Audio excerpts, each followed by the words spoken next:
Joining me this week is Ravlar, winner of the Best New YouTuber Golden Gnome in 2018, and has recently been making a comeback on Twitch in the past couple of months. He's known for his in-depth coverage of many topics, top 10 videos, and started off his channel with an Iron Man series.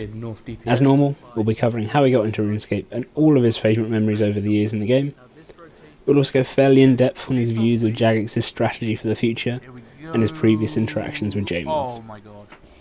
We'll also cover the journey to his Golden Gnome, how it all happened, and what he's got planned for the future. This interview was actually recorded live on the Twitch channel, which is linked in the description, and there's a little Q&A from the live chat at the end of the main interview. Anyway, I hope you're all ready to join me as I head into the mind of Ravlar. Oh my god! Oh my god. Oh my god. Oh my god. Oh my god. Oh my god. Oh my god. Hello, I'm Eddie, and joining me today is Mr. Ravlar. How are we doing? Hello, Eddie. I'm doing mighty fine today. How are you, good sir? Not too bad. You've just come off like a 6.5 hour streaming session, right? Yeah, I didn't realize it was that long, but yeah. I was like, I'm going to stream now, and I'm going to host Eddie, but if I have to do that, that means I have to stream for a really long time. But that's okay. Do you like streaming for a long time, or does it kind of blur into one and time just disappears as you... I don't like streaming for a long time. I think 4 hours is probably like the max, which is good. I think 3 hours is a good median, personally. I know people do it like 5-6 hour streams like on a daily basis. That does get a bit tiring and emotionally draining sometimes, so yeah. It's that focus for all that time, right? Like yeah. And also, like, if you're not feeling it, I think I've spoken about this in the podcast before, but you really have to keep your spirits up. Otherwise, chat's not having a good time, and if chat's not having a good time, then there's really no point streaming. So sometimes, like, even if you feel tired, etc., you really do have to put it on, fake it till you make it. But that's why streamers are so well respected, I think, because they do that. They are there to entertain. Yeah. Sorry, I got distracted because Cash has just hosted us for 120 odd viewers. So thank you very much for that. Oh god, Cash Stack, man, you don't want to know about him, bro. I've got some dirty secrets about him, bro. Well, maybe we'll get into them in a bit. Yeah, we got a section on Cash, don't worry. And his sister. What? Wrong chat. All right, now into the first actual question. When and why did you start playing RuneScape? Right, so I think I was maybe 12 or 13 years old, and my friend was like, I was at my friend's house, and he was like, we should ask one of our other friends to come over. And I was like, I don't have his number. He was like, neither do I. He was like, don't worry, I'll just log into RuneScape and PM him. So I was like, what the hell is RuneScape? And I was like, he was like, this is a really cool game that we play. So he logged in, and lo and behold, the other guy was online, and he DM'd him, and I was like, what is this cool game? And I started playing it, and I was like, this is really dumb. I got stuck on Tutorial Island for and then I was like, left it. And then one time I was on holiday in like California, I saw some dude like playing RuneScape. I was like, oh, that's cool, I've got a RuneScape account. And I was like, cool, let's log in. He's like, I logged in, and I was like, I was on Tutorial Island. He was like, yeah. But then, I learned it, and then, it was very addictive. Very addictive. I couldn't wait to get home from school and play every day. So, yeah. So, did the friends keep playing? Do you know if they're still playing today, or did they kind of drop off? Everyone, it was a vicious circle. We hacked the fuck out of each other, dude. Literally, everyone was hacking everyone. It was so... And like it brought out the absolute worst in us. There were like groups forming and stuff like that, and there was a point like where me and my friends would start to befriend people. I was a real dick, by the way. Befriend people online, and they'd share their passwords and stuff like that. And then like my other friends, like we got a few accounts, and we'd fight between us for that. It was savage, dude. And then I left it for a few years and then came back to it. That reminds me of when like Pokemon cards and stuff got banned from school because of trading, Right, and right, that. yeah.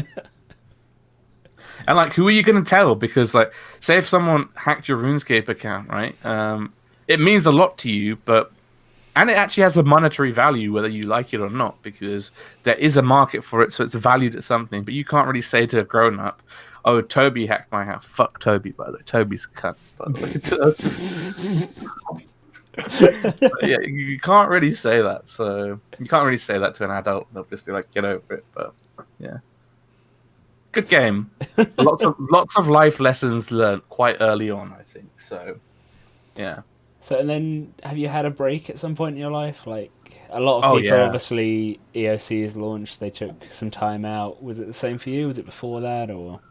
So, like when I was 13, I probably started playing properly when I was like 14, and then left it. And then GCSEs came, played it a bit. And then in the summer holidays, I would always play a lot. I don't know if that was a thing which a lot of other people had, but yeah, in the summer holidays, I would just sit down, play Scape for the day, and that would be really fun. But then when school started and, that socialization started when I was like 16, 17, I basically didn't play RuneScape from the ages of 16 to like 21, 22, which is actually very curious because I think a lot of people did. But I was just really busy with schoolwork and socializing and stuff that I didn't.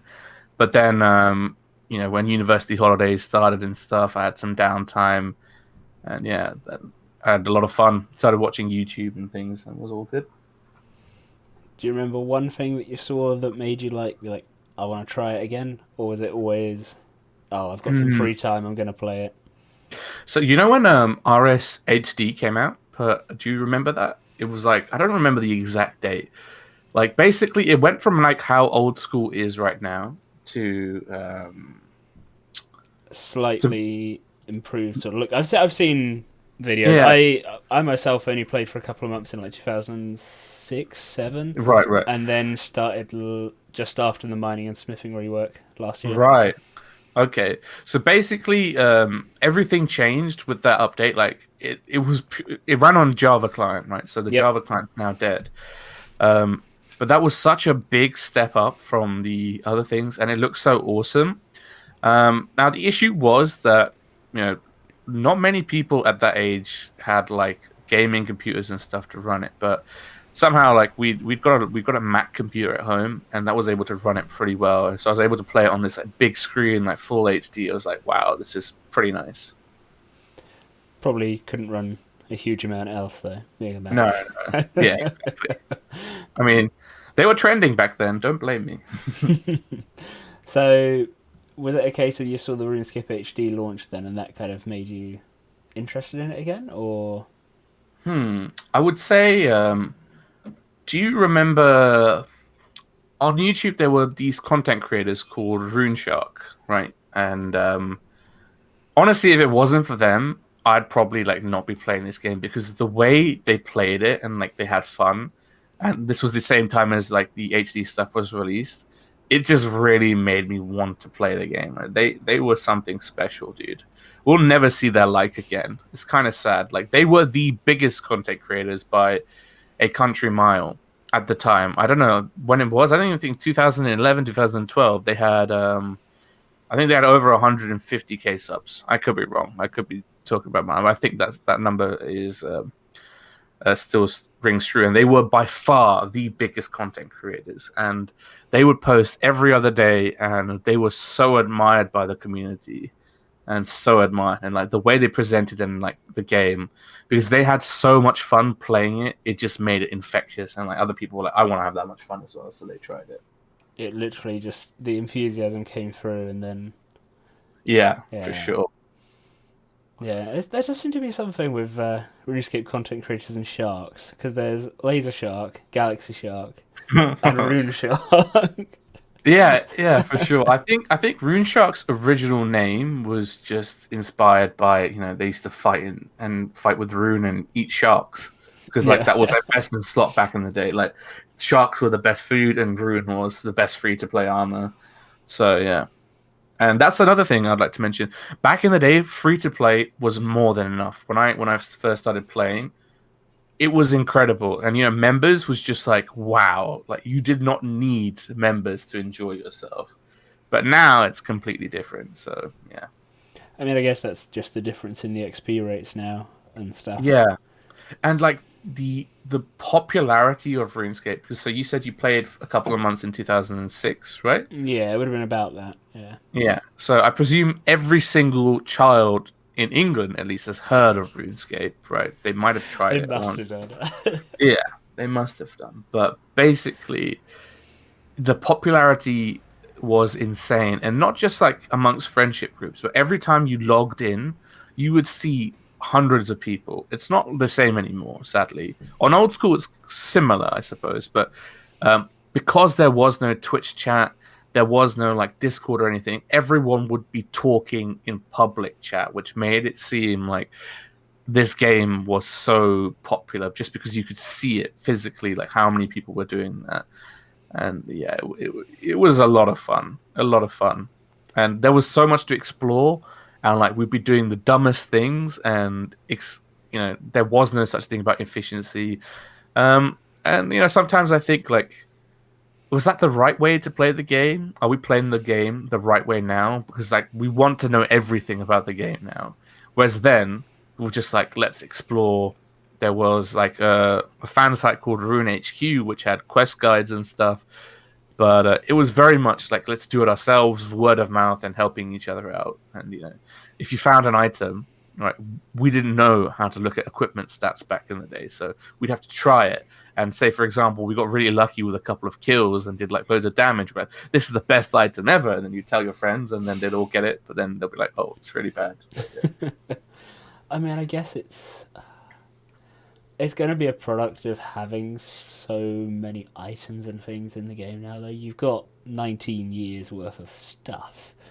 So Right. it's, unless there is, like, I guess some way to properly categorize things, it's all, if like me, when I started, if the wiki didn't Yeah. exist, I don't know how long I'd have lasted, if that makes sense in some ways. Right.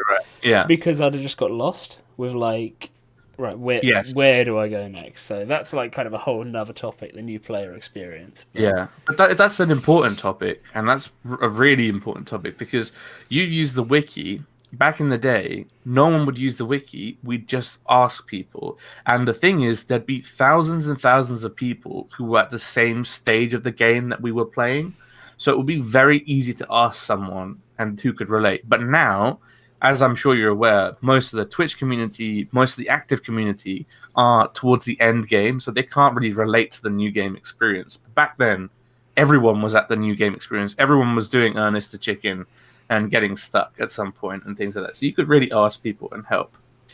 But yeah, personally, I think the new game experience is so important, and it's absolutely terrible currently in RuneScape 3.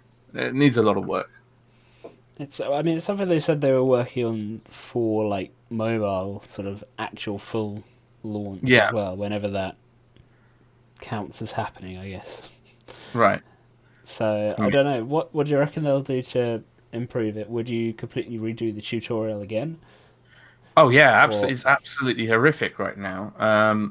So the current RS3 introduction is horrible because, one, when you log in, you're very much secluded, and then there's no one around you, so you can't see anyone but NPCs. Whereas on Old School, the tutorial island is exactly the same as it was, 10 years ago, whatever. Yeah. Minor updates, but everyone is there in the same instance, so you can see there's like 50 new players exploring with you. Whereas if you join into the RuneScape 3 for the first time, you'd be like, I'm on my own. There's nobody else playing this game, because all the active players are at the end game. I don't know, personally, maybe you found the same thing, or maybe you found a different experience, but I think it's very important that perhaps they instance all new players going through so they can see each other, or make it interactive and things like that.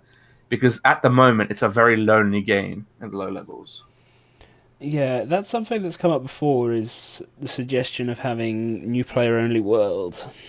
Yeah, for sure. And it's quite hard to sort of do that, I guess, if that makes sense. I mean, I guess you could set like a max level cap. Instead of a minimum level cap on a world, you could do that.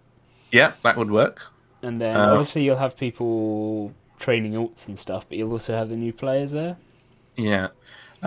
Free to play currently is, people won't believe it, but there's so many bots on RuneScape 3 free to play as well. That's obviously not good, because if you want to talk to someone, you see someone there and they just don't reply and then they log out. It's like not a nice experience, is it? So kind of sad.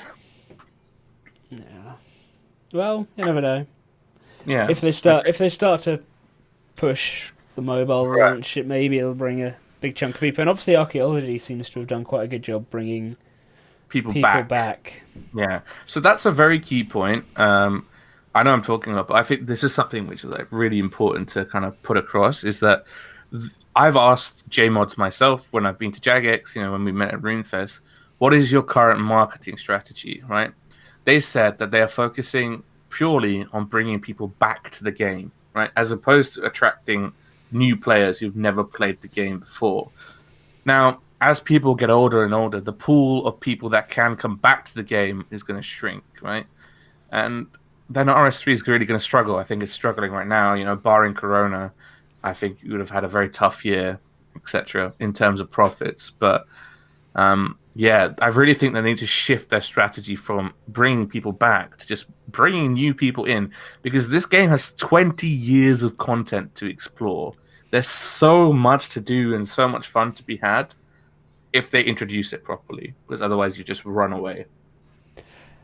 Yeah, I mean, obviously this year's been fairly light on content. I mean, actually, I'd say for me it hasn't been, like, having no real prior experience to how the release schedule and stuff was in the past. Right. Having, like, last year you've got Anachronia, then you had the 120 stuff. Like, I know it's obviously big updates rather than small regular releases, if that makes sense. Yeah. Then, like, I don't mind that, because it's like a big chunk of content for me to get into, whereas I've obviously got so much in the past that I haven't touched to still catch up on. I can see the frustration from players that have been playing a long time, because they've done all of that already. So and honestly, if they, for example, were to say to like all the players who have progressed and like they've maxed combat and stuff, look, give us 4 or 5 months to focus on updates only for new players, because it's best for the health of the game, and they gave that reasoning, I think people would understand, right? The issue is like they don't really have a strategy. They just kind of mix and do things, because before the strategy was expansions. I don't know if you were here for that. Expansions were large pieces of content. Menaphos was the first expansion. As soon as Menaphos released, they were like, "Oh, we don't like expansions anymore. We're not going to do expansions anymore." So they stopped doing expansions and they started doing smaller updates. But now they've gone back to that kind of big style of release. So there's no consistency. They need to like just figure out a strategy and stick to it, rather than flip-flopping, because it just confuses the player base a bit. Yeah, exactly. So let's get back to questions about yourself. Sure. Where does the username come from? Rav. My name has Rav in it. IRL. Everyone calls me Rav. Have you seen Gavin and Stacey before? I have, years ago, but yeah. Does the name Ravlar? Yeah.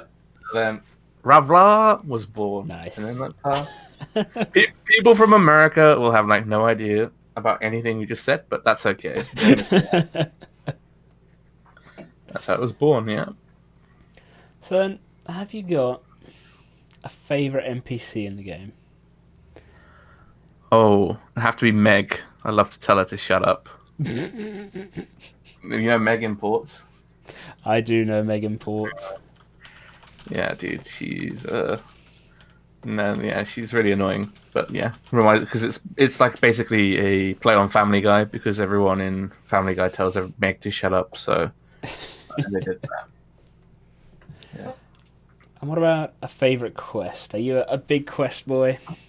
No, sadly, I'm not, and perhaps I should have been, because there people who do enjoy quests seem to really, really thrive off it. I didn't really give it a chance, but I remember, when I started playing and properly, I think I was working towards the Ritual of Margaret. That was such an iconic quest. That quest was incredible. Like the scenes and the rewards after it were awesome. So yeah, that's probably my favorite quest. Quite a popular one. Yeah. The only part that's a bit frustrating is the bit on Mossly Harmless with the fire breath that Oh you right, have yeah, to dodge. yeah, for sure. I swear that's RNG. Like, Yeah, it's hard. It's hard. Yeah. so have you got a favorite boss? Um.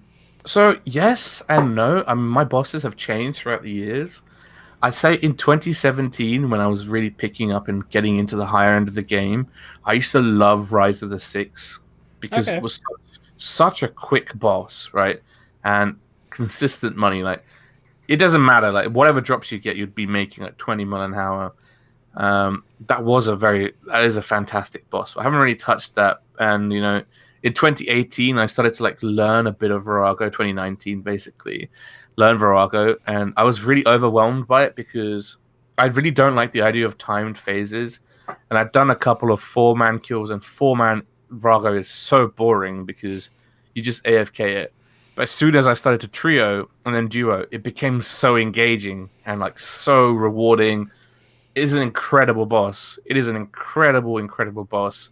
And even though Telos has, killed me so many times, I think that's probably the best designed boss in game. That and Rago, I would say, are currently my favorite.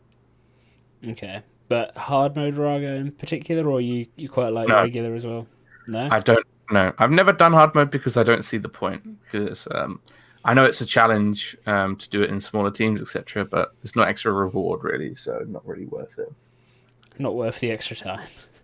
It's if you have everything you need in game and you just want fun per hour, I completely get it. But unfortunately, I'm not at that stage anymore. I used to have like party hat and stuff, but then I met somebody at the Sand Casino who took all my money, so it was a sad time. But yeah, That's 2 weeks in a row we've had a party hat disappearing at the Jewel Arena.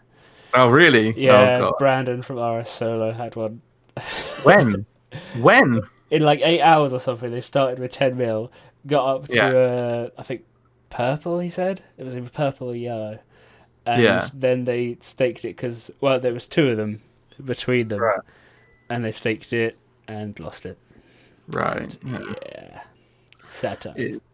It is genuinely, it ruins the game because even if you win, you're going to come back again and you're going to lose it eventually. And at the time when I chucked the hat, I was like, I want to quit anyway. So it was if I win, I'll stay. If I don't win, I'll quit. So it wasn't too heartbreaking at the time, but when I came back and had to rely on loans and stuff, that's pretty tough. So yeah, I hate the Sand Casino. So I just wish they'd remove it, or like just nerf it, nuke the whole of that area. That'd be good. Give it a big fat tax. Exactly. I mean, even with the taxes, people won't care because you can still get lucky, and that's the old school have taxed it, right? But Yeah. yeah, it's still there. I don't like it promotes bad thinking. It's people get in debt, then they try and stake out their debt, and then get in more debt, and people say that money doesn't have a monetary value in real life, but it does, right? Like we all see. It does simply because bonds exist, because you can buy bonds and you can sell that for GP, so we know how much it's worth in real life, etc. So yeah, I don't like it. I really think it should be taken out of the game. It does way more harm than good. So Yeah. Or maybe a max of like 5 mil a stake or yeah, something. Just something to sure, limit that like high amount of value just disappearing. sure, exactly, yeah, absolutely. I mean, people would find ways around it. People just love to gamble. I mean, they've found ways around it before, but just it takes away the easy option for those who are going to try it out. You know what I mean? They Yeah. won't try it out anymore. So, what do you think about? Oh, sorry about Oh, that. My speaker decided to interrupt. no worries. No um, worries. how many people do you reckon have made a living from like RuneScape, not including the legit way, how many lives do you reckon are supported? A lot. You'd be surprised. You'd be surprised, dude.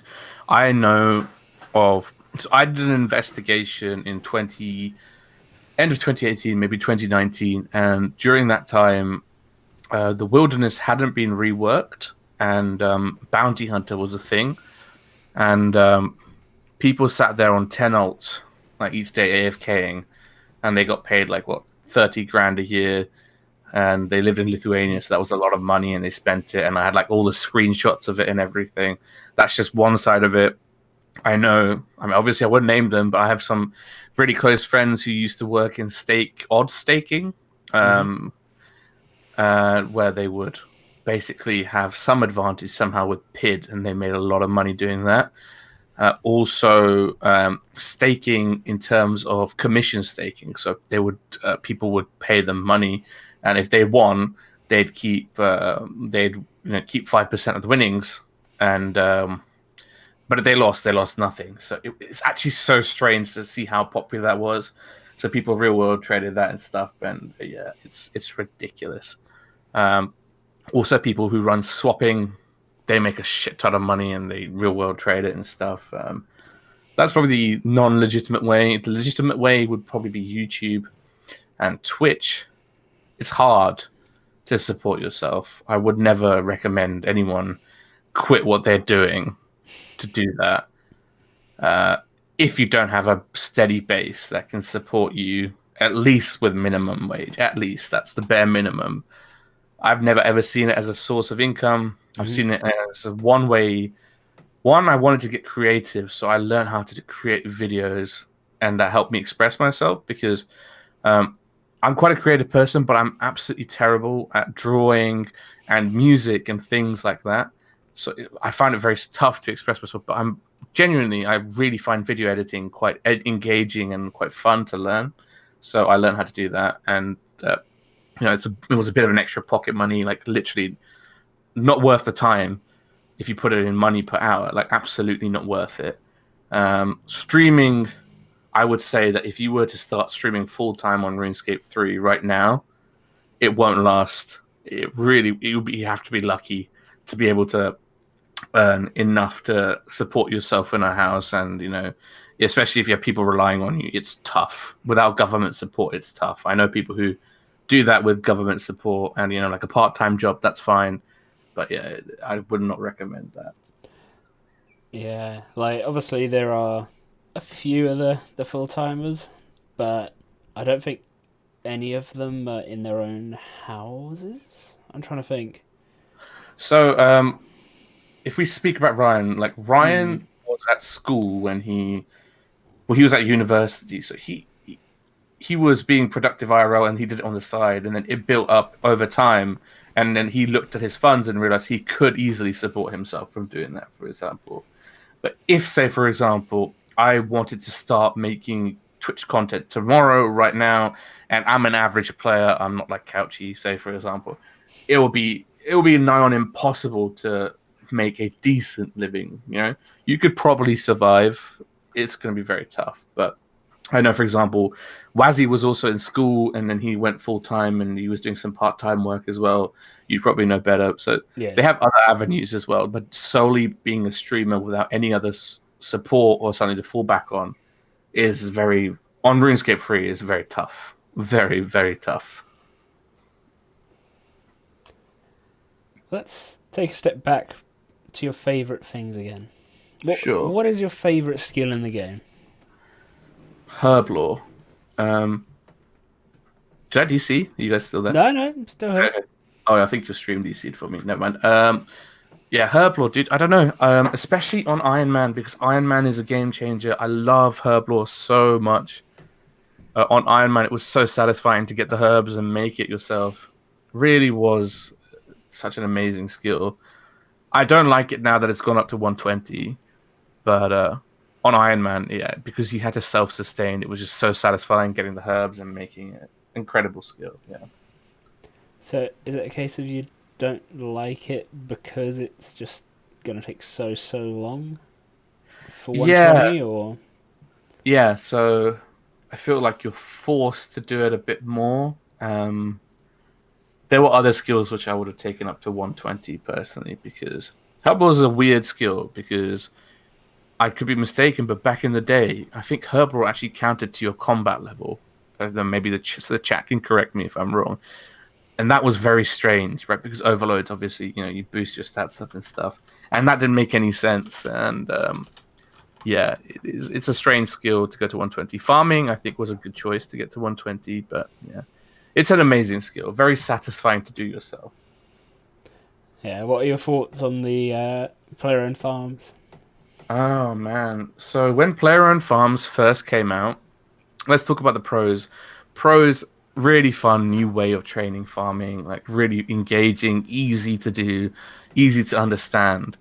But it was so overpowered, it was ridiculous. It is probably the most broken content in the game.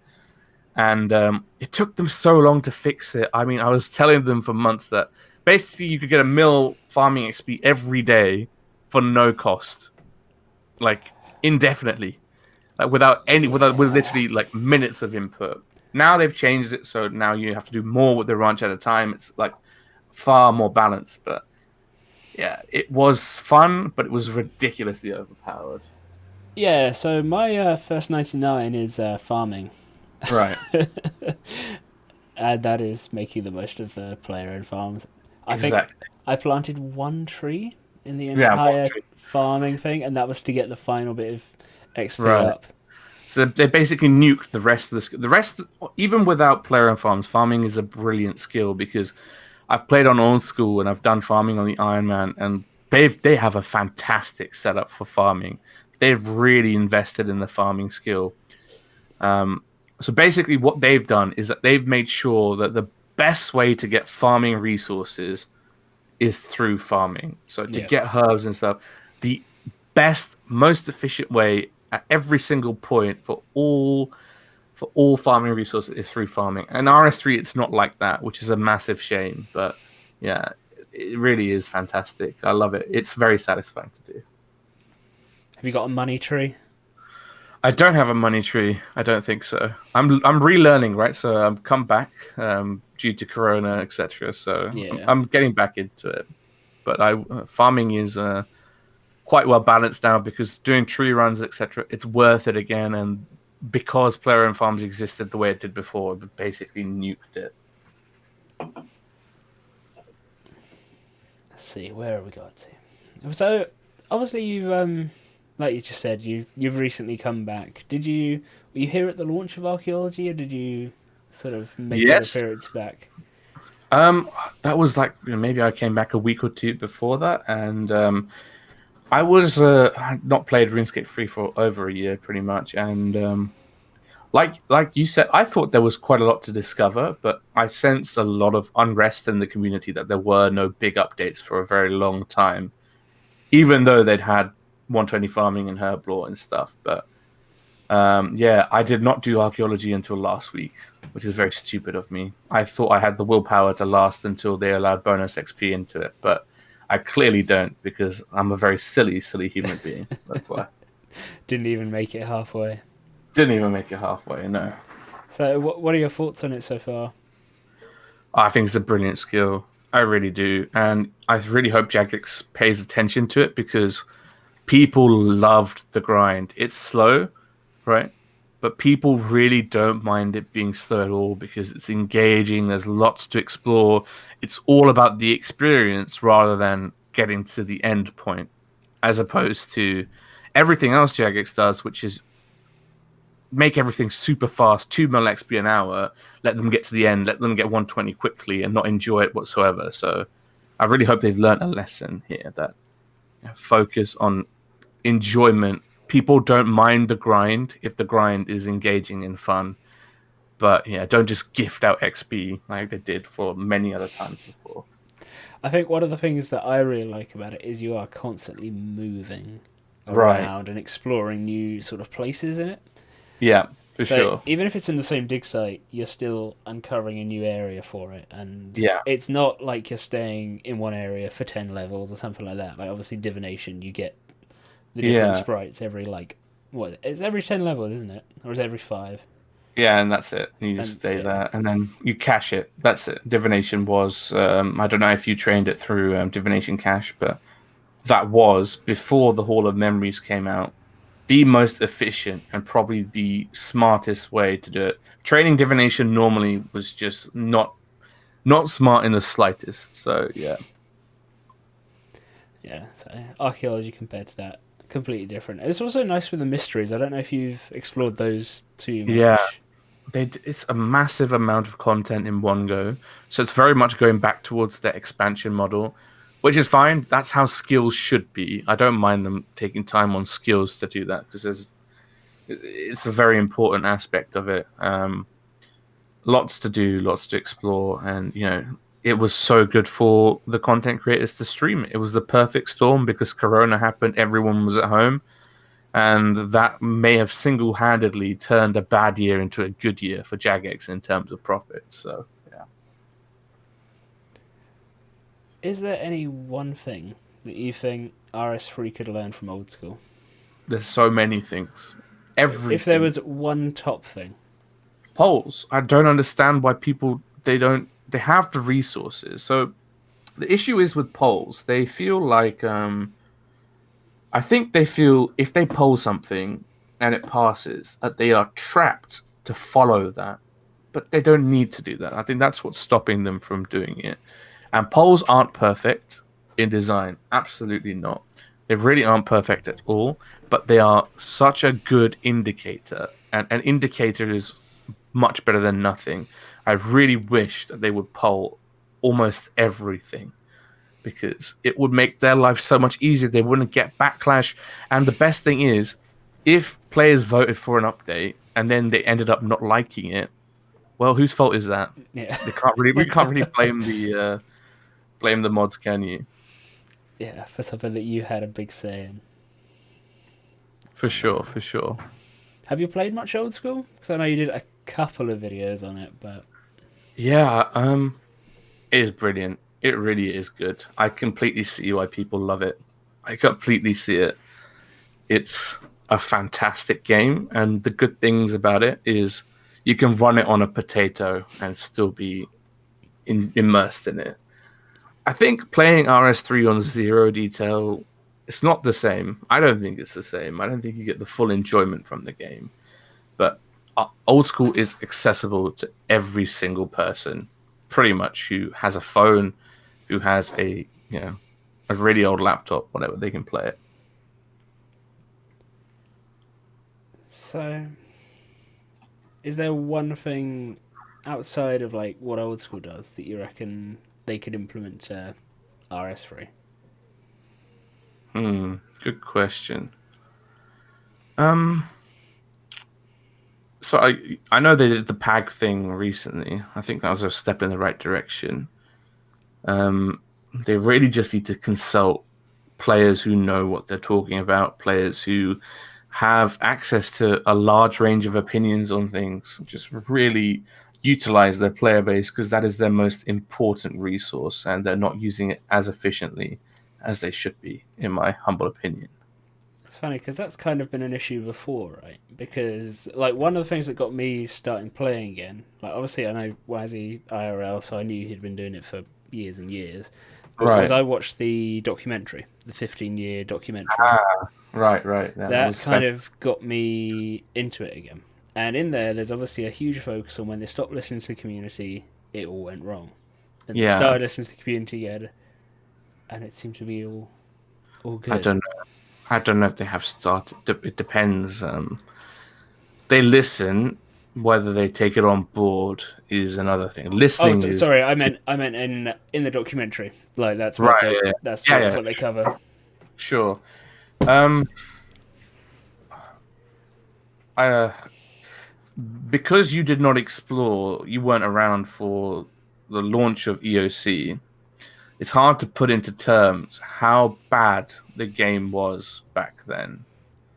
It was truly horrific, and I don't blame a single person that's quit because their game that they loved was ruined. Everything was a mess. It was horrible, horrible, horrible.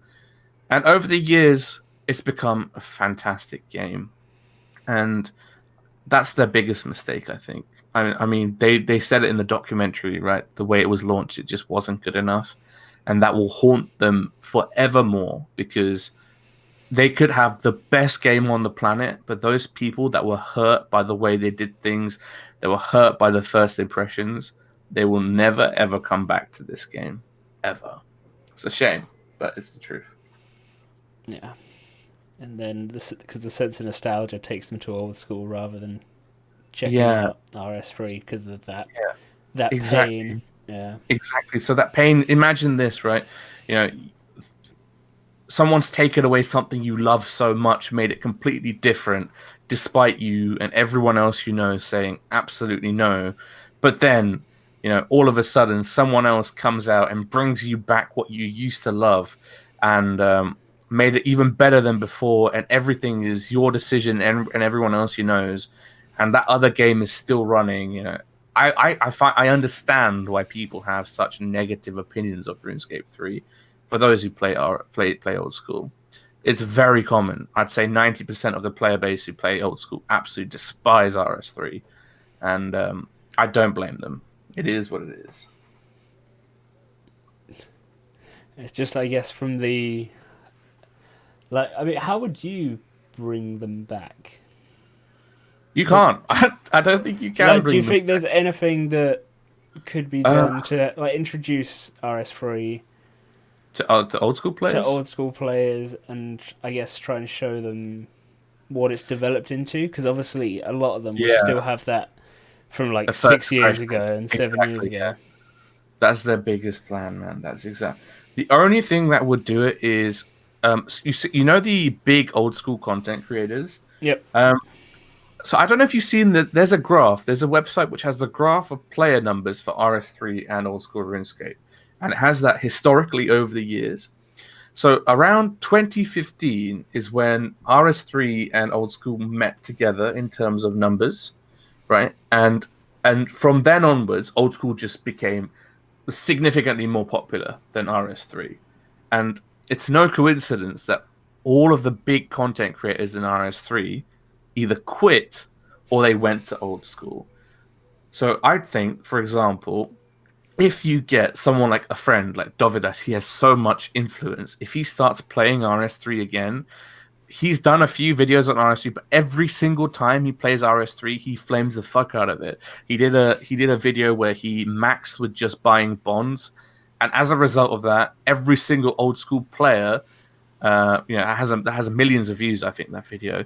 Now thinks RS3 is spin to win, and as a result of that, it's gone. If I was Jagex, I would pay those creators to come and give RuneScape 3 a try, see how it is, and give it a fair try, without any preconceptions. And if they enjoy it, that's the key. That will start a wave. That's the biggest catalyst.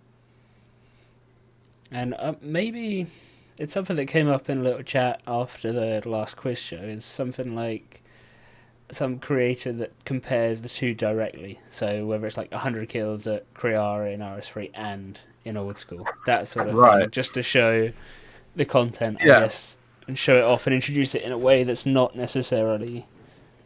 Possibly, I'll have to be a big creator, right? There's no point. A small creator could do that, and it'll be entertaining and good video for their audience. But it's difficult. It's difficult. That definitely could happen and be. But I don't know, maybe just re-exploring RS3, that would be pretty awesome. Just bear with me 1 second. No worries, man. Yeah, so it's it has so much potential and it's being wasted. That's probably the most hurtful thing, because thousands and thousands of people log on to play this game. I think when we went to Jagex, we got the numbers of how many active players there are. It's completely blown my mind, lost now. I don't know, but it was a lot. People, I think it was 150k. That could be wrong. I mean, don't quote me on that. And I think Old School had 3 times more. But 150,000 people still enjoy this game on a daily basis. So it's there. It's there to be seen. And I think you're quite a rare case, Mr. Eddie the D. I think maybe Wazzy was the case you came to RS3 as opposed to going to old school, or is Yeah, that not? pretty much. Pretty much. Because I'd obviously tune into streams here or there because, I knew him. I knew that's what he was doing, like, for his job, effectively. I kind of thought, well, if I'm going to start playing RuneScape, I'll probably start the one that I know he'll be able to help me on if I get stuck. Sure, Was kind right. of the idea behind that. Yeah. I'm still yet to touch Old School, actually. Are you enjoying RS3? Yeah, I mean, what I enjoy about it, I think, is the combat. So that's why I'm not sure how much I'll enjoy Old school? Old School. Right. Yeah. Um, that's definitely a big draw to RS3, and if people realize how complex and engaging the RS3 combat system is, then they would probably give it a try, I feel. But But yeah, you need a content creator to actually express that on their end. But none of them will, which is fair enough because they're hurt. I understand how they feel, right? So, but then in some ways that depth might also put people off. I guess is the problem. right, yeah, Introducing it all in one big chunk like that. yeah. I mean, I think you interviewed Dark World Order yet? Yep. Yeah. Yeah. So Jay has, I think he did quite a lot for RS3 actually. And I think he deserves quite a lot of credit because he brought a lot of old school players to RS3 because he just approached it from, I play old school and let's give this game a try. It's as shit as they say. And then he found out it wasn't shit and it was engaging. So that is quite a powerful thing. And yeah, he did a pretty good job on that. And they don't advertise, yeah, as Jay is saying, they just don't advertise RS3, full stop. They advertise old school a lot of places. I actually get old school ads when I'm browsing stuff and things like that, the mobile store, etc. But like I said, it goes back to the point that RS3 does not aim on attracting new players. So why would they advertise this game? And also the fact that they don't aim on attracting new players kind of leaves me sad because it makes me feel like they don't have faith in their own introduction of the game that people will enjoy this. So it's just like, wow, if you know that's the case, then work on it. But yeah. Yeah. I mean, the problem with the current introduction is that for example, combat tutorial. If we go on sort of that topic, there isn't one. Yeah. There isn't a Really, good it's literally like the same as it was. There's nothing to introduce you to the concept of stuns in a tutorial. Oh yeah, absolutely. And that's where they need players. I literally think that they should hire maybe 5 or 6 players who know the combat system and are willing to kind of take the time to teach it to beginners. Kind of have that mindset. Maybe work with Jagex for a couple of months, and they could very well have a product which is more than good enough. But they can't do it on their own. And that's because they don't know it well enough. And the ones that do know it well enough are working on other more important things. So they should just use their creators that they have. And let me tell you, we are all dying to help because we want this game to be the best version of itself. So, yeah. So, how did you get into becoming a creator? Ooh, interesting. So I was playing Iron Man at the time. And honestly, Iron Man is such a fun game mode. Well, it was in 2017, etc., because it was still relatively new and people were exploring things. There was a creator who's actually a good friend of mine now called Overfletch, and he used to make Iron Man videos. And there was another YouTuber called Chills RS. Don't really know him that well, but his videos were great. Like they just showed how quickly he progressed and how he did things and how satisfying it was. And yeah, the Iron Man content. So I made an Iron Man, started playing Iron Man for about a few months and progressed. I really enjoyed it. And I loved watching Iron Man content. So I thought, you know what, let's make it. Started making Iron Man content. It actually went down really well. The videos aren't very good, but people just enjoy watching that. The community who watch it, I'd say it probably isn't more than 3 or 4 thousand people, but those 3 or 4 thousand people, they absolutely adore that content so much that they would watch it no matter what. So it was very much valued by those people.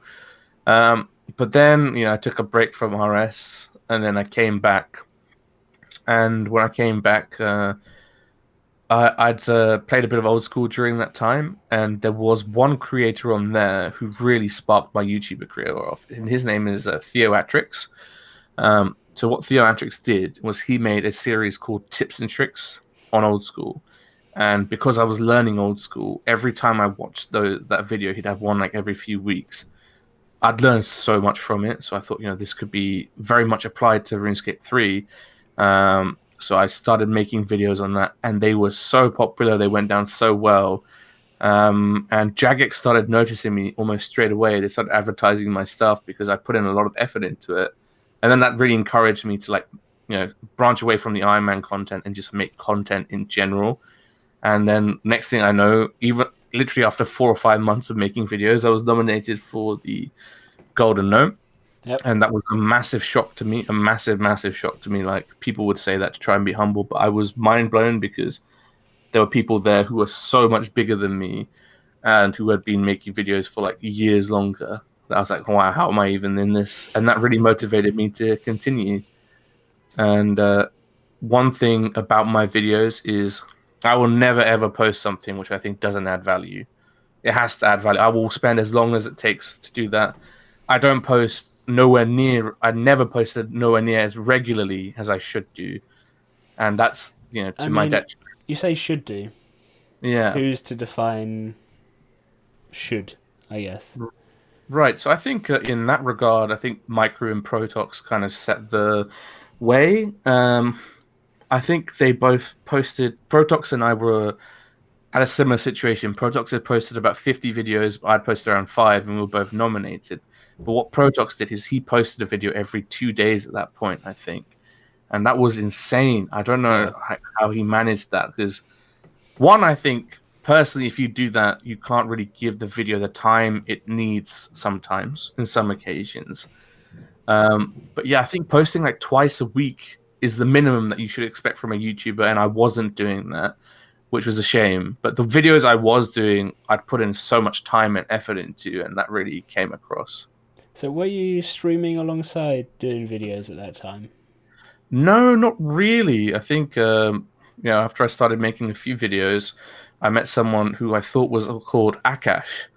I thought he was Indian, so I started watching his videos because, I don't know, that name. I have a few friends called Akash, and it turns out he was actually called Cash. As I don't know if he's still in the stream, but yeah, Cash is white, and he's really, really white, which is absolutely fine. I love him still. But yeah, Cash helped me set up streaming, and streaming was fun back then. It really was a new experience. I was never the best at bosses, and never am. Probably will never will be. But yeah, it's just fun. Like like back in the day, we were talking about you had a chat. You could talk to people all the time because people were talking. Well, that's what Twitch is now, right? Yeah. People have stopped talking on RuneScape and started talking on Twitch. So yeah, it is the new in-game chat. It is the new in-game chat, and I just loved meeting and getting to know people from all across the world, which is pretty amazing. So yeah. So then you kept making the videos, and then Runefest came around. How was the whole ceremony?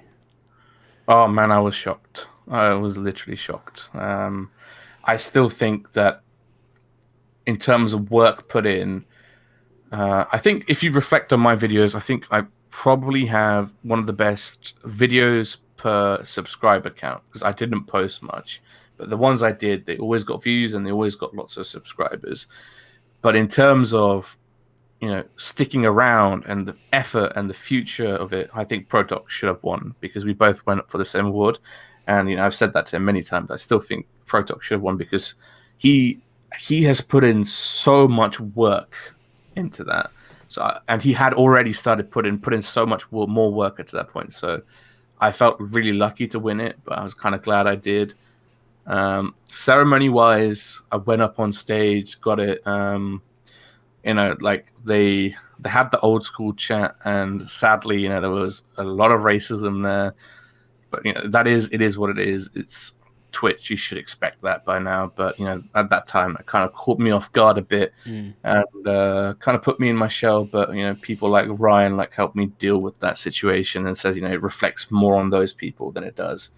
But I think just seeing that on such a large scale, that was what was kind of shocking to me. I was like, wow. But yeah, great experience. Runefest 2018 was incredible because they had the band play all RuneScape songs, which was such a good experience and incredible.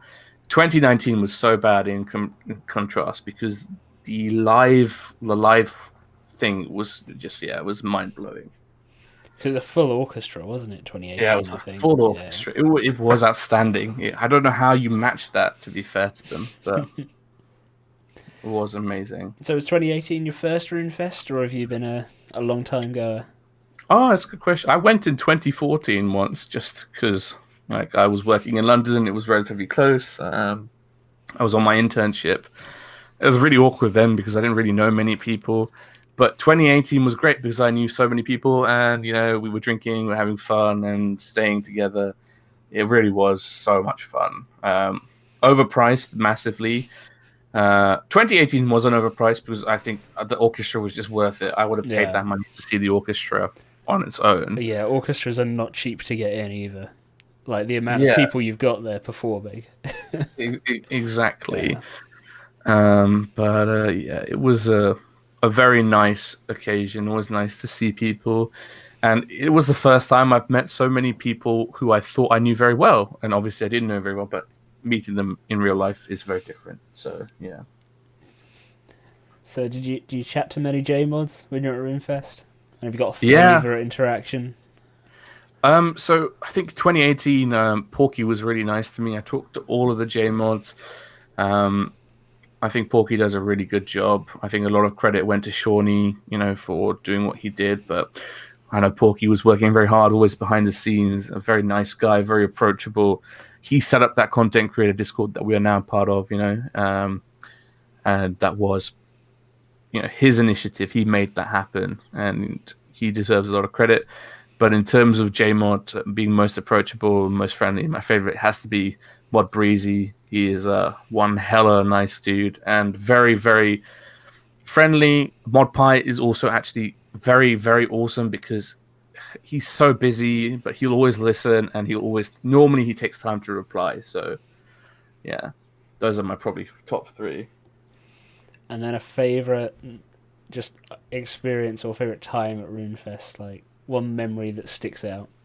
Yeah, dude, the orchestra, I'll never forget it. Yeah. It was emotional. It was almost like it was getting emotional. That's how good it was. Any one track that you remember really vividly? Harmony. That was really good.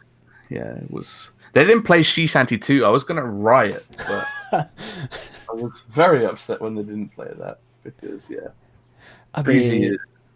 Yeah. Doesn't quite suit the orchestra. Yeah, it doesn't suit the orchestra, to be fair. But, last Runefest, Mod Breezy joined me and a few of my friends. So yeah, both Runefest. The best parts about it was we got like an Airbnb, and we stayed with each other, and we got drunk every night, and it was just crazy. It was like a mini holiday, which is kind of weird, but yeah, it was pretty epic. Last time Mod Breezy joined us, and we just got way too drugged, etc. So it was pretty amazing. So when it comes to your videos, obviously you've done, like we mentioned earlier, the ones on bots, and I know you've done a couple on other, I suppose, controversial topics. How do you find doing those? Maybe not controversial, but those more difficult topics, I suppose. I think those videos are the most important ones because as a content creator, for example, you're doing this show, you're interviewing us. No one had done that before. So every single video that you add is adding value because, one, you kind of pioneered it, and you're adding something that's not been done before. So those controversial videos have not been done before. There's something that people want to know about. So it's super important. In terms of controversiality, probably the most scary one which I put out was, I don't know if you came across it, was I said, "Dear Jagexes, you are letting us down." and that video went viral because I don't know, because it had so many hard hitting truths there. Because Right. basically, what it entailed was I went through all the Runefest's promises, right, and then with a timeline, I said, okay, have they held up to it? 90% of the time was no. And as a result of that, people were very much feeling our pain. The community were pissed off, etc., etc. Everything was delayed, and that went out. And I was worried that that would have some bad backlash from Jagex. But I have to give credit to them. Mod Pips, so he's the CEO of Jagex. He actually reached out to me and said, "We're sorry. You're absolutely right, and yeah, we will do better. We will do better." And together, we kind of like I said, you know, what really hurts most is that these promises are just given out left, right, and center, but you know, not keeping them is hurtful. So perhaps promise less, and when you deliver, it you know you can deliver. You have more Yeah. leeway to deliver because you're not setting expectations so high. Promise less, deliver less. Yeah. No, exactly. Yeah. If you are going to deliver less, then promise less. You have Yeah. way less backlash. It is simple. It is smart. But they've really liked to get us hyped, which is I understand why, but they couldn't keep up to it. They just couldn't keep up to it. You know, like it's a shame because yeah, I think they have a culture. So my background is I'm a business student. I did my master's in organizational behavior. Is that so? I've worked in like kind of analyzing companies' cultures in the past. Jagex's culture has a culture of delays where it's acceptable to not deliver on time. It's okay, you know, and things like that. And as a result of that, it's just for many years it's been the case. I still think it is the case. But yeah, I wish they'd change. It takes a long time to change culture, but for them to realize that that is a problem and deal with it is a big step, I think. But I don't think they've done that. I mean, maybe that is part of why we've seen this, I guess, silence. Silence, right? You mean Like recently? the recent, like the last 3 weeks of almost, well, it seems very minimal communication. I know JD put a post out there a couple of days ago about this, but Yeah, apart from that, there's been almost nothing. Like, yeah. So I agree with you that they're careful.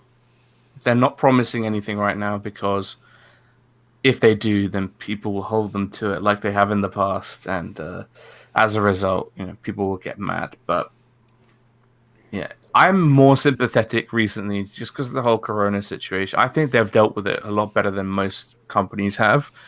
Um, but now they are fully operational. They should be able to do exactly what they were doing from the office. I've spoken to JMuds about it. It should not like delay them, and it should not have done that for like a month or so. But initially, yeah, you should give them a leeway for about a month or so. yeah. Things were hectic. But Well, yeah. yeah, just setting everything up. Like, it's not just moving the office. It's kids are out of school. You've got to look after the kids. You've got to teach the Yeah. kids at home. It's not. Yeah. It's not just working from home. It's Sure.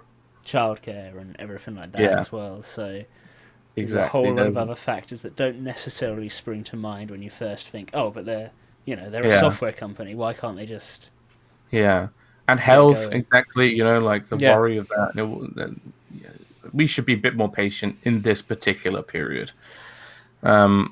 And the thing is, like, luckily, archaeology was done pretty much before this whole Corona situation hit, so they were bought a lot of leeway that it came out. If, for example, there was a small update instead, there would have been absolute was it pandemonium? How do you say it? Pandemonium. Yeah. Pandemonium right now. So yeah, Yeah. I mean, they must be so glad they didn't have to delay archaeology again. if they did, yeah, because they've delayed it. See, that's again, archaeology was delayed, and I don't mind if, say, for example, 1 out of 10 projects are delayed, but 6 out of 10 projects should not be delayed. That's when it comes to like the cultural issue I was talking about. I mean, how would you start to like work out of that? I guess it's you just any new projects from now on. There's a consequence if you don't hit deadline, that sort of thing. I think. Oh, Oh, bear hello. with me. No worries, Bear, man. bear No, with no, no worries.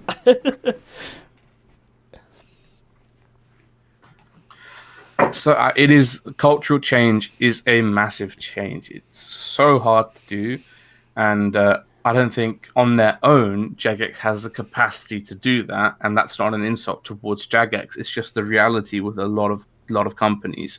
So that's why they start bringing external help. Because, say for example, I'm working on my project. I'm privy to all the information in my project, but if I need someone else to help me on that project, they're working on their other things. I'm not privy to everything that they're doing.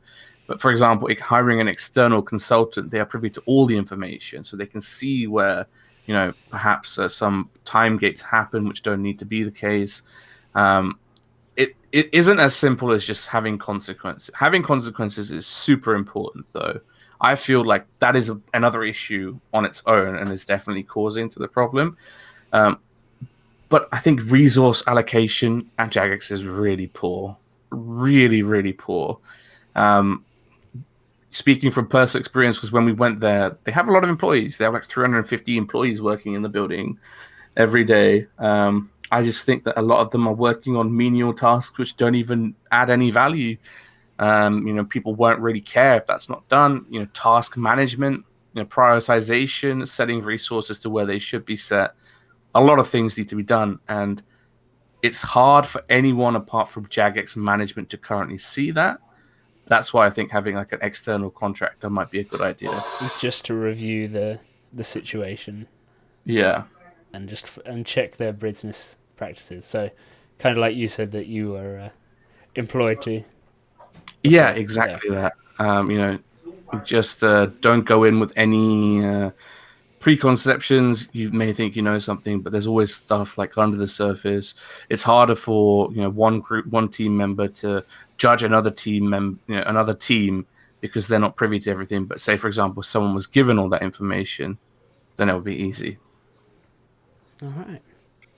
So, after your golden gnome, how did you continue with your video production? We had quite a detour there. I'm not sure where it came from, but let's get back onto your content creation journey. So, after Runefest, you got your gnome. Yeah. So I really tried to be disciplined, but I really couldn't do it because I'd started to stream. Pretty much, I took like a gap year from university. I was like, let's see how it goes. I mean, not as a long term. It was never in my idea that it'd ever be a long term career because, yeah, it's not for me. But I just wanted to see what was up. I could perhaps gain a few skills, and I've been in education for non-stop almost from the ages of, I don't know, until the age of like 24. So I was like, I need a break now. So let's take a break. And I started streaming a lot more. Streaming went actually quite well. I'd get like, maybe average 60 viewers as a new streamer, which was nice. Met some lovely people. Videos would happen, but like I said, I wasn't very disciplined. I tried to be, but yeah, it was hard for me to stick to like a consistent routine, which is why I really rate what Prodox and Micro do, because no matter what, there'll be 2 videos a week at least from both of them.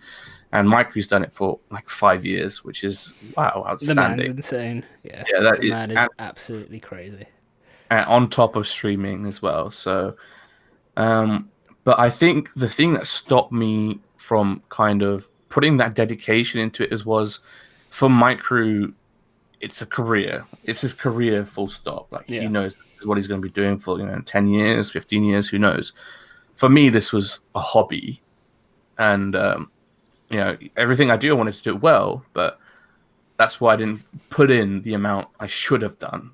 And I'm very unorganized, which doesn't help. But yeah, it's a shame because in another life, maybe this could have been something I wanted to do fully, and we really could have seen what I could have done. But at the same time, I have no regrets. I really have gained a lot from this experience, managing your own community, advertising your stuff, learning how to edit videos, dealing with drama and stuff like that. It really does add like quite a lot of skill set. Editing videos is so much fun. Like, it takes so long, but Like Yeah. So I'm doing the final boss series, and every Yeah. video I've tried to add something new and learn something new when it comes to Right. anything, and there's so much. There's just so much stuff. Exactly, dude. And the thing is, you can do it exactly how you want to do it and make it your own, and that's the best part. Like really own your own content. That's what I find like really valuable. I think that's why I prefer the YouTube stuff to Twitch in some Right. ways. In that I prefer that slightly more produced look a lot of the time. Like I used to watch a lot of Twitch when I was still learning stuff in game, but I've started Right. to realize I'm watching less now. Right. And I Yeah. think it's because I'm not learning so much by watching. Right. I Yeah. prefer to see what people have done and enjoy Twitch. like the storytelling, I suppose. Yeah, Twitch is very much constant feedback, so that's the positive of it. So if you had a question, you get an answer straight away. Whereas YouTube is, like you said, it's a story. You're telling a story, you enjoy the story, you make it your own. And yeah, another reason why perhaps I didn't upload as much as I should is that I got so frustrated when I saw the amount of time and effort it took me to upload some of my videos, and then I'd see people just make videos for views by copying wiki guides and stuff, and it really, really pissed me off. And sometimes they would just copy videos straight. There's still a few people who do that like very actively right now, and they still annoy the hell out of me. But there was one person a lot who, I think I don't mind calling them out because it's very public, and they've quit because they broke the rules. I think their name was what was their name? They got banned because they advertised for gambling. Wow. I don't remember his name. He was the biggest Okay. RS3 YouTuber. How can I not remember? Does anyone in chat remember? No. Dice? Not Mike. No. Not a friend. A friend got advertised the same thing. I forgot what it was. Who was that guy? Right. We're not going to continue until we. All right, I'll let you do your shout. No, not Dice. Not your shout out. Your call out, I suppose. Ravlar. It's not a call. It's not just me who's called. It's hundreds of people. What was his name, dude? He used to make. It'll come to me. Okay. But basically, what this guy did was, there was a creator called Munklezunky back in the day, and he was a fantastic YouTuber. He really set the standard in terms of editing, like regular upload schedule, and educating people. And this YouTuber, he literally copied his videos slide from slide, and he basically made his whole career out of it. It was actually ridiculous how much money he made through that. And he literally ripped off Munklezunky. Munklezunky just quit the game, so obviously he didn't have any say in it. Yeah. And this person was like the epitome of everything I despised about people. Just being lazy, not testing out content, making guides on things which you've never done before. Like, for example, here's a 99 agility guide. I'm level 65 agility. You know what I mean? It's like... there's no legitimacy behind it. There's no legitimacy. Yeah. And they would provide so much false information, and this still happens. There are a few YouTubers out there today. I won't mention them because that's just who do that. But every time you teach someone the false information, they go away thinking that they have the right information, and they are doing the wrong thing from there afterwards. I just find it frustrating. If you, for example, want to cover something, then you can learn about it and then make sure everything is correct. Put the time in, ask the people that know, mention that, I am not that experienced, but I have got some people who know what they're doing and we spent time together to do it. Just some clarity, as opposed to pretending to be an expert on something you have no idea about and giving the... I remember his name. His name was Motto. That guy, Motto.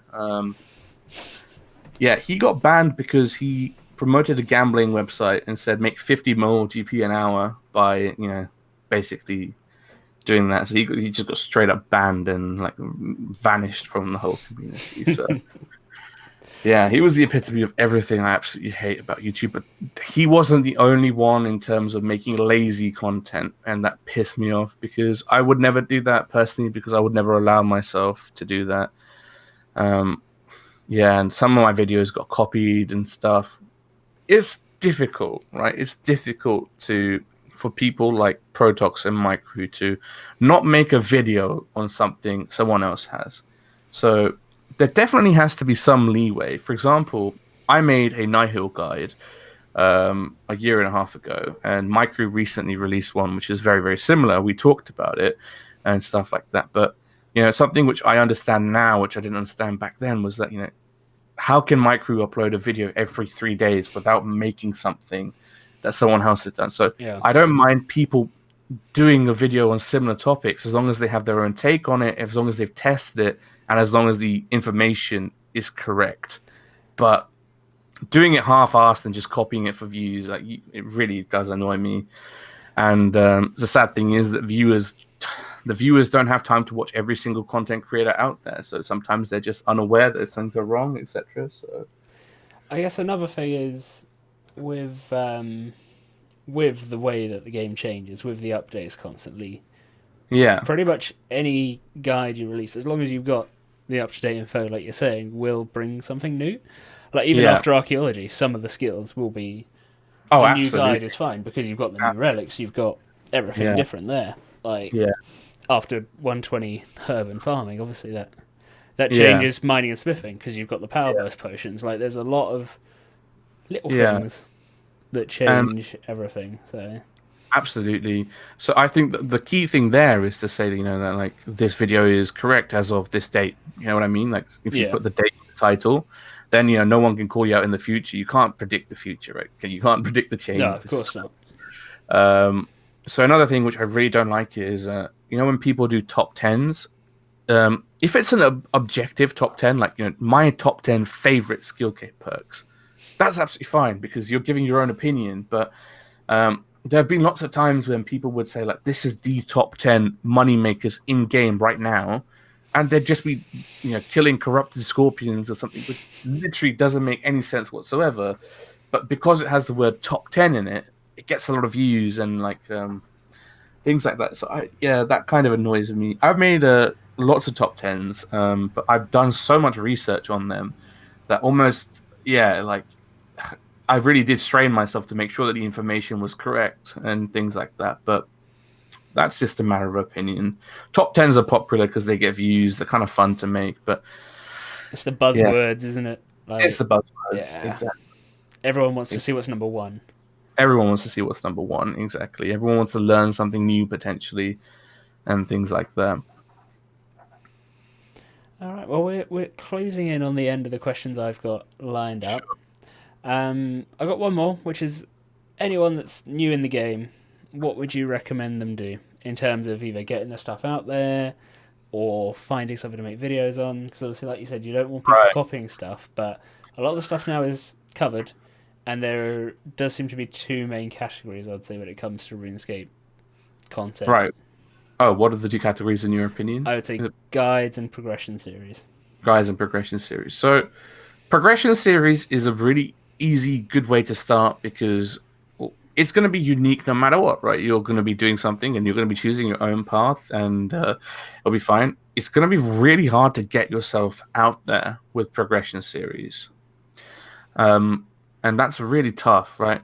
Unless you are a new player or you take it from a different perspective, like Dark World Order did, right? What he did was quite unique because people hadn't seen it from that point of view before.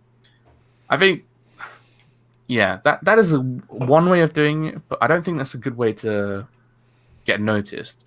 And there's a dilemma here, right? Because if you want to make content, right, and you're a new player, then it's hard. It's really hard. So you have to perhaps do things which have been done before because you're also learning it. It's hard to be adding something new when you're learning something completely overwhelming and massive.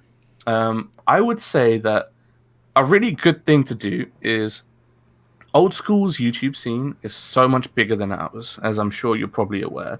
Like, I'd say easily 5 to 10 times the size, and popularity. And the great thing about Old School is it's a fantastic proxy to RuneScape 3. So you can look at ideas that have done well on Old School and see, can this be applied to RuneScape 3 perhaps? Maybe I can make it my own. Maybe I can adjust something. Take inspiration and innovation from there. Don't copy it yourself. Give credit where it's due, of course. That's a really good way of looking at things. That's how I started my tips and tricks series, which has helped like a lot of people because I saw Theoatrix do it that way, and I thought, okay, you know, this could be actually awesome. So there's a lot of inspiration already there if you want to make your own. I think that's a good way of starting about it. But also make sure that what you're saying is correct. Don't be that guy. Don't be Motto. Don't be Motto. Yeah. All right, lovely. Well, that's everything I had. Let's see if we've got anything from Twitch chat. So, chat, have we got any questions for Mr. Ravlar here? Let's see what we get. We could have anything. It could be his favourite... Hang on, I'll tell you what. Well, I think I heard the other day you're not too into your spicy food, right? Yeah, how do you know? I hate spicy food. What video did I watch? Oh, it was the... Micro Gold... From Scratch Challenge? Yeah. Yeah. So, do you have a curry you go for or not? I like a lamb biryani, dude. I'm all about the lamb. I'm a recent convert. I was all about the chicken, but then 6 months ago, like, lamb is unbelievable. In a curry, beautiful. Yeah, lamb is fantastic. All right, so Dermuth, when is Rav going to release his awesome Duo Virago guide? Duo Virago is something which there's not much guides out there on, so it's actually quite hard to learn if you don't like reading text. But if I do that, which I want to do because it will be something that will really help the community in the long term, to put it in like visual form, it will be a very long project. So because they have to cover all rotations, right? And every week of rotation changes, so it will have to be done over a period of 2 months. And yeah.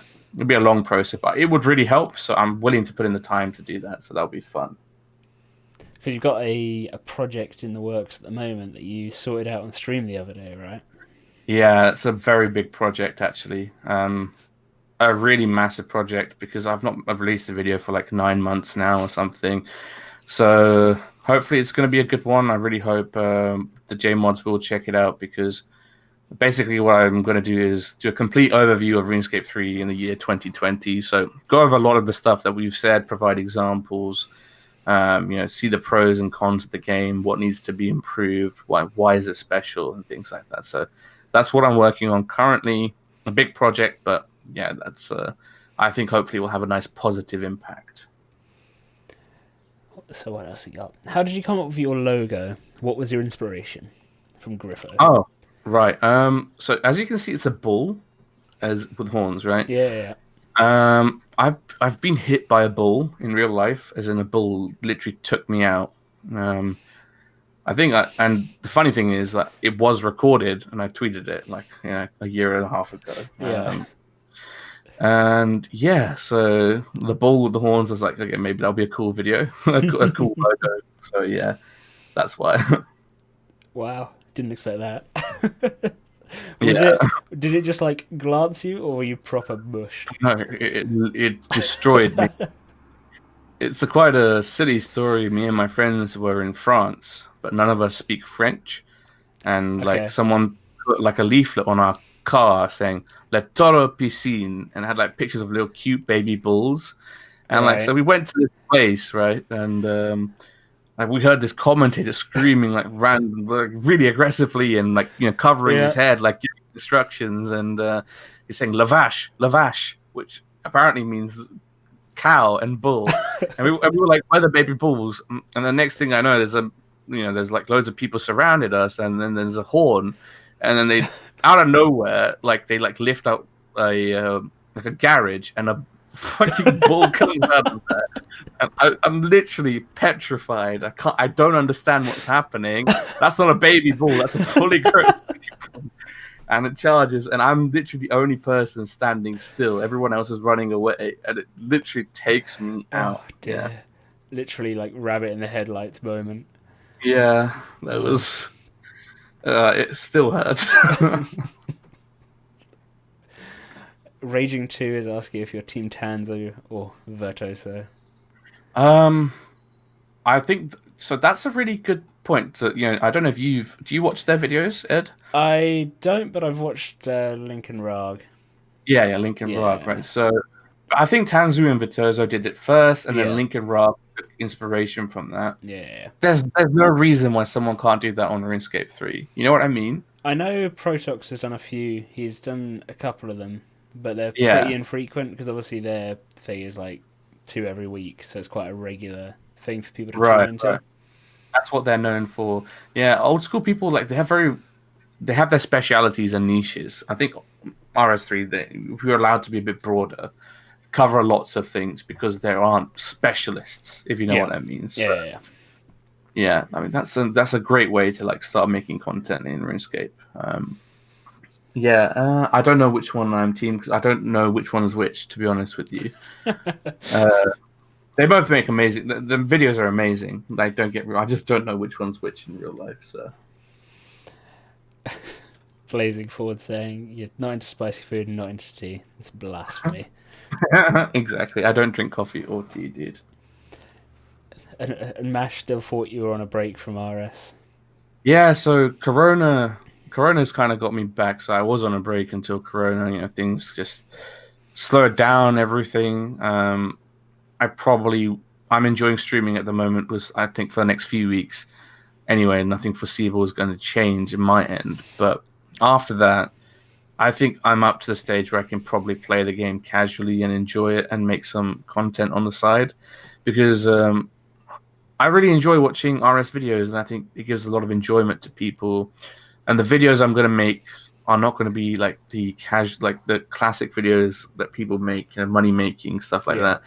I'll approach it from like a psychological point of view, talk about why RuneScape is so addictive and things like that, which could help people out and things like that. So, and maybe stream when I can. But at the moment, for the next month or so, I pretty much will be streaming, not full time because I'm not relying on the income from it per se, but Whenever it's you just feel something.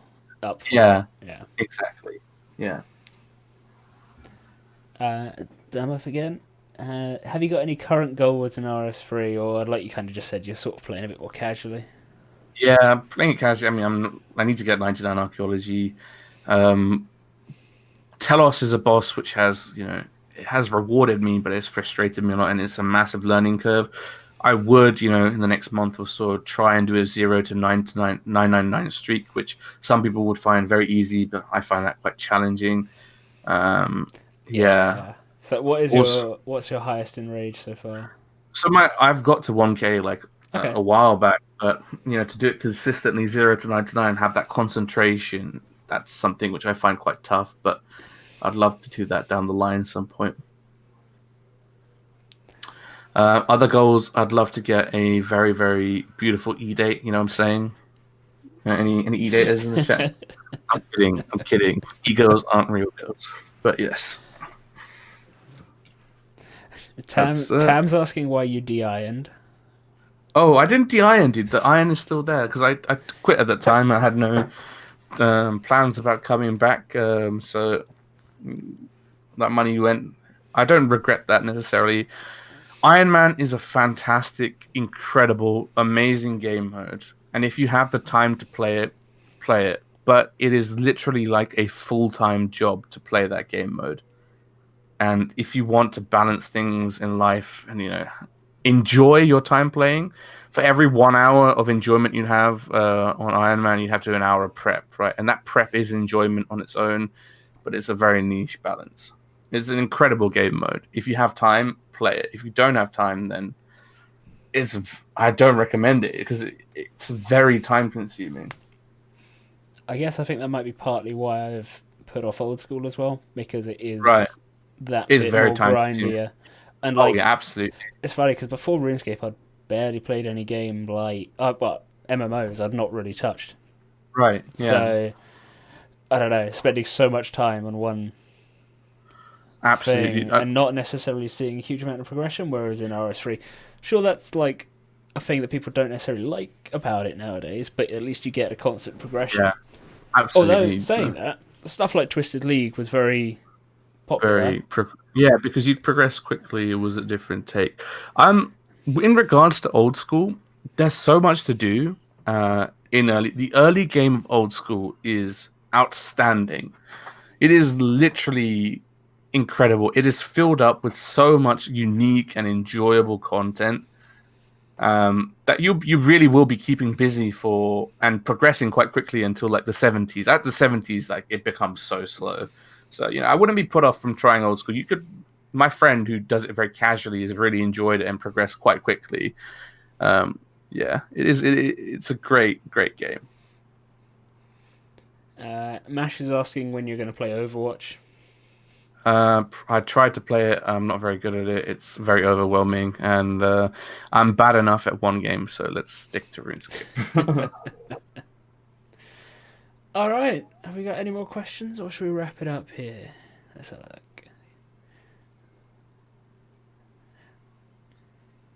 So it's Monty, isn't it? We heard earlier. Yeah, special boy. Make a regular appearance on stream. Does nowadays. He does make a very regular appearance. I think people come for him and not me, but that's okay, dude. That is acceptable. All right. Well, it looks like chat has asked everything they wanted to know. So I will let you do some shout-outs, and I'm going to hunt for someone to go and host. No worries. You've got anyone in particular that you think deserves a host that I might not have heard of before? Have you heard of this guy called Wazzy? I don't know. Bit of a dodgy fella, to be honest with you, but he has some good parts to him. I mean, all he does is tell us nowadays, so I don't know. Yeah, I don't know about that, but yeah. Tell you what, no, we're going to go over and say hi to Giant Task. I think when you're all shouted out.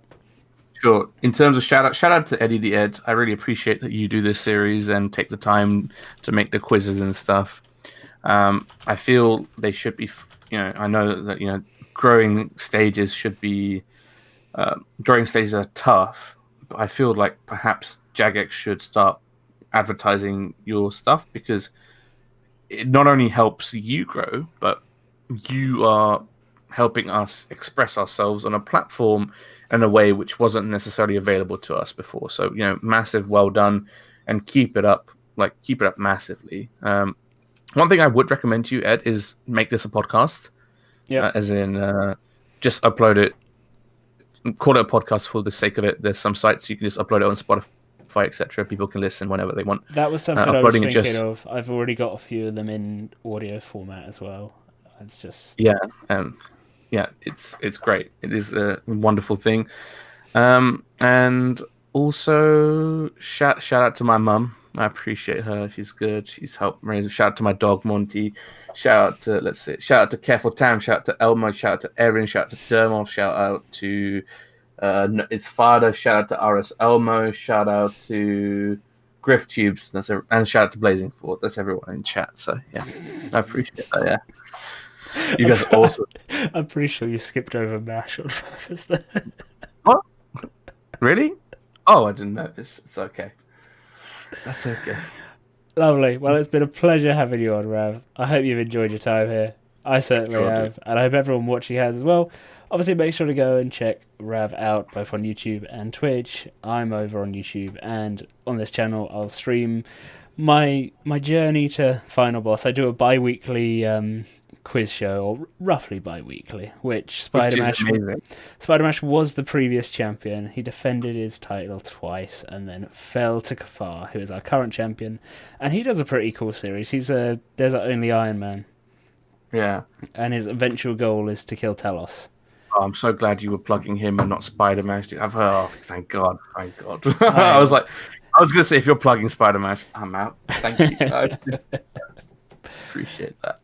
All right, everyone. I hope you've enjoyed. We're going to go over and say hi to Giant Task, who is part of the Taskman community, which is a very unique little game mode. Basically, there's a website. You put in tasks. You complete the game. And that's the end goal. He is rank 2, so he's flying along. So, everybody, let's go say hi. Bye, guys.